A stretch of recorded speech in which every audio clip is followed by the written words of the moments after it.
महाराज का hot issue Karachi Pakistani मईशत की रीढ़ की हड्डी। लेकिन वहाँ के लोग क्या सोच रहे हैं कराची के बारे में और पाकिस्तान की मईशत के बारे में। हमें ज्वाइन किया ज़ुबैर मोतीवाला साहब ने, जो सनतकार हैं, उनसे बात करेंगे। ज़ुबैर साहब, एक 28वीं तरमीम की बात हो रही है, आपने सुना होगा। उसमें नए सूबों की बात हो रही है, कराची को सूबा बनाने की बात हो रही है। और कराची जब हम देखते हैं उसके बारे में मसाइल जो हैं, वहाँ बहुत सारा सोशल मीडिया पे बहुत बात होती है, मीडिया पे बहुत बात होती है, लेकिन कोई भी कराची को ओन नहीं करता। आपके ख्याल में सिर्फ सूबा बनाने से कराची की किस्मत बदल जाएगी या कराची की किस्मत बदलने के लिए कुछ और चाहिए? देखिए, पहली बात तो ये कि पॉलिटिकल सवाल है और हम कराची चेंबर हैं, हम इकोनॉमी को देखते हैं। We want to remain apolitical, हम पॉलिटिक्स में नहीं जाना चाहते, लेकिन पॉलिटिकल इकोनॉमी है ना।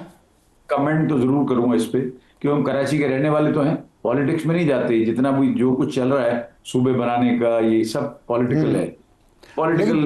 पॉलिटिकल इकोनॉमी का हिस्सा तो है ना ये। मैं वही कह रहा हूँ, ये पॉलिटिकल जो है, सुन ले बात तुम, पॉलिटिक्स है। हम पॉलिटिक्स में जाना नहीं चाहते, लेकिन चूंकि कराची से हमारा ताल्लुक है और कराची को हम रिप्रेजेंट करते हैं, तो इस पर कमेंट जरूर कर सकते हैं कि ये जो हो रहा है इसको क्या क्या क्या होना चाहिए, क्या नहीं होना चाहिए। ये अपार्ट फ्रॉम, लेकिन हम एक बात ये समझते हैं कि हमको वो निज़ाम चाहिए, वो सिस्टम चाहिए जो कराची के हालात को ठीक कर सके। हमें इसको कुछ नहीं पता कि सूबे बनेंगे या और क्या कुछ और बनेगा या कुछ और बनेगा। हमको तो कोई ऐसी अथॉरिटी चाहिए जो कराची के जो आवाम है, कराची की जो बिजनेस कम्युनिटी है, जिस कस्बा पुरसी की हालत में रह रही है, वो कैसे इंप्रूव हो सकता है। हम तो ये देखना चाहते हैं, इसके अलावा हमारा कुछ नहीं। हम ये चाहते हैं कि कराची की सड़कें बन जाए, हम ये चाहते हैं सीवरेज सिस्टम ठीक हो जाए, हम ये चाहते हैं कि गैस सब जगह मिलनी चाहिए, हम ये चाहते हैं कि इलेक्ट्रिसिटी लोड शेडिंग ना हो, हम ये चाहते हैं कि जो डीलिंग है कराची वालों के साथ वो ठीक हो। कराची जो एक्सपोर्ट करता है 54%, उसके साथ आप क्या सलूक कर रहे हैं वो आप देखें। 68% हम रेवेन्यू का पार्ट हैं। तो हमको वो निज़ाम चाहिए, वो सिस्टम चाहिए जो इन तमाम जो है ना सवालों का जवाब दे सके, इनको हल कर सके। हम उस सिस्टम के साथ खुश हैं। हम ये समझते हैं कि हमारा ये काम नहीं है कि हम ये कहें कि सूबा बनेगा या नहीं बनेगा, लेकिन हम ये जरूर समझते हैं कि जो इस वक्त कराची के हालात हैं उनको इम्प्रूव होना चाहिए, किसी सूरत में भी इम्प्रूव होना चाहिए। अच्छा, जो आपने कहा कराची के हालात को इम्प्रूव होना चाहिए, मईशत में आपने हिस्सा गिनवाया, उसका 54% एक्सपोर्ट्स हैं, 68% रेवेन्यू है। आपके ख्याल में जो मसाइल हैं जितने भी आपने गिनवाए हैं, इनके खराबी की वजह से उस मईशत को भी, पूरे मुल्क की मईशत को नुकसान पहुंच रहा है? और क्या अगर ये मसाइल हल हो जाएं तो कराची पूरी मईशत में मजीद कॉन्ट्रीब्यूट कर सकता है कि नहीं? देखें, अभी मैंने सारे मसाइल आपको बताया ना, तो कराची जो है वो तो बिल्कुल परफेक्ट शहर तो नहीं है, इसके अंदर बहुत सारे मामलात हैं। इन मामलात के साथ बावजूद भी हम जो है ना 54% एक्सपोर्ट करते हैं, ठीक है। अगर इन मामलात को ठीक तो सी पोर्ट एक है ना हमारे पास सिर्फ?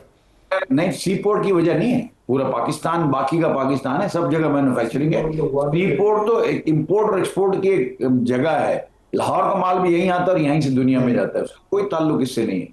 यहाँ तो भाई मैन्युफैक्चरिंग सेक्टर की बात है। अगर हम मैन्युफैक्चर करते हैं तो जो है ना उसके अंदर जो है ना वो आप अगर नहीं कर सकते, आप कराची के अंदर अगर मैन्युफैक्चरिंग करके अगर इसको ठीक कर दें सारी चीजों को, मिसाल के तौर पर ये चीजें जो है ना ठीक हो जाए, तो क्या होगा सिनेरियो को अगर आप देखें तो सिनेरियो में कराची का एक्सपोर्ट कम से कम भी 50% बढ़ जाएगा।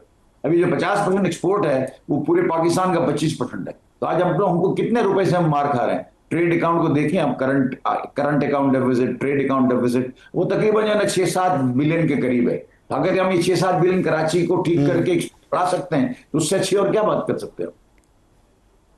ये आपने कोई एस्टिमेट्स लगाए हैं या आप वैसे अंदाजा लगा रहे हैं? ये कोई सॉलिड इसके पीछे एविडेंस है जो आप फिगर बता रहे हैं?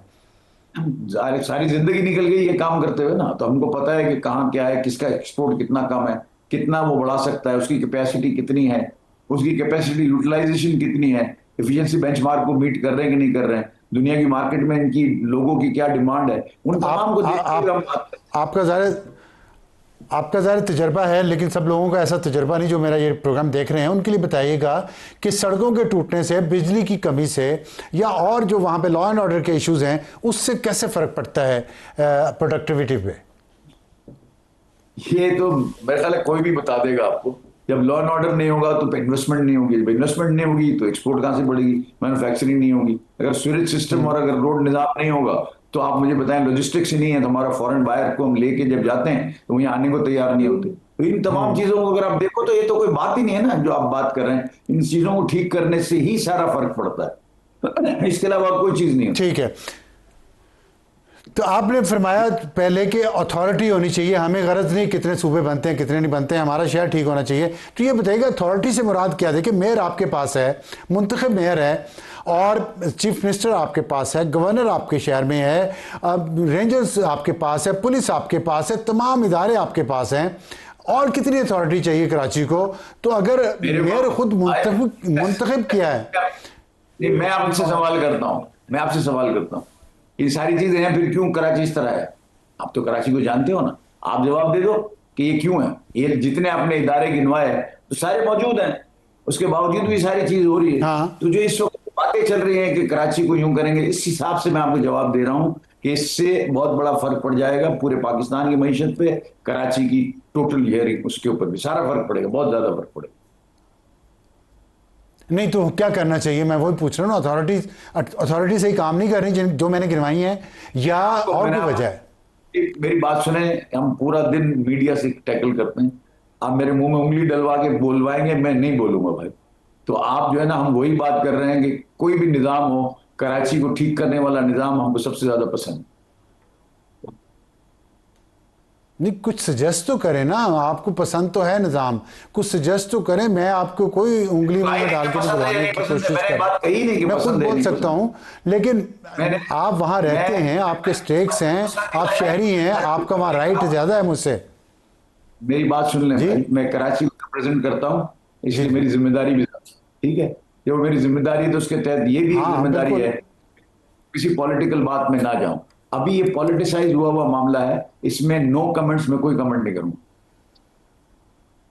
ठीक है भाई, चलें ठीक है, आपकी मर्जी मोती वाला साहब, लेकिन फिर आप शिकवा ना करें कि कराची की तरफ कोई देखता नहीं, जब आप लोग खुद उठ के अपने हकूक़ के लिए बात नहीं करना चाहते, और देखते हैं कि आप इस्लामाबाद में बैठा है एक एंकर है, वो आपके हकूक़ के लिए या जान कुर्बान कर दे तो मुश्किल है। अगर आप वहाँ के शहरी हैं, आपकी कमिटमेंट है उस धरती के साथ, तो बात करें। ये क्या बात है, ये पोलिटिकल है तो पोलिटिकल बातें, सारी बातें पोलिटिकल होती हैं, लेकिन आपकी मर्जी है। ज़ुबैर मोती वाला साहब बहुत शुक्रिया हमसे बात करने का।